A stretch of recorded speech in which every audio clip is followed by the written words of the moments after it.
ప్రభువు నామమునకు మహిమ కలుగునుగాక. ఈ ఉదయకాలము మీకందరికీ వందనాలు తెలియచేస్తున్నాను.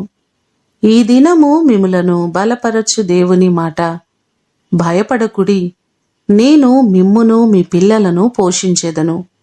ఆదికాండము 50వ అధ్యాయము 21వ వచనం.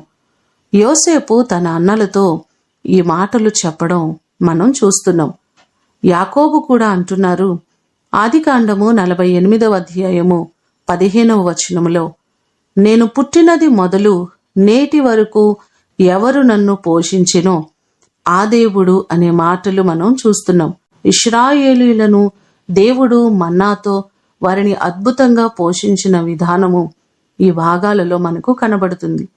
మన దేవుడు మనలను పోషించేవారు, మనలను మన బిడ్డలను అద్భుత రీతిగా తృప్తిపరిచేవారు.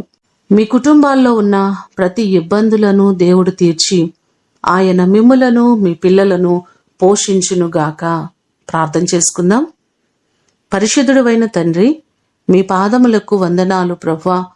మీరు మమ్మలను నిరంతరము పోషించే దేవుడవు. ఏ రోజు ఏ లోటు లేకుండా నీ కృప చొప్పున అన్నవస్త్రములకు కొదువు లేకుండా ఎప్పటికప్పుడు మీరు అనుగ్రహిస్తున్నారు. అందుకొరకు వందనాలు ప్రభువా. మీ కృప తప్ప వేరొక ఆధారము లేదు. సమస్తమును అనుగ్రహించుచున్న దేవుడు మీరే ప్రభువా. నీ కృప చేత మా ప్రియులెల్లరినీ జ్ఞాపకం చేసుకుని ప్రతి వారి కొదువలను కొరతలను మీరు తీర్చండి.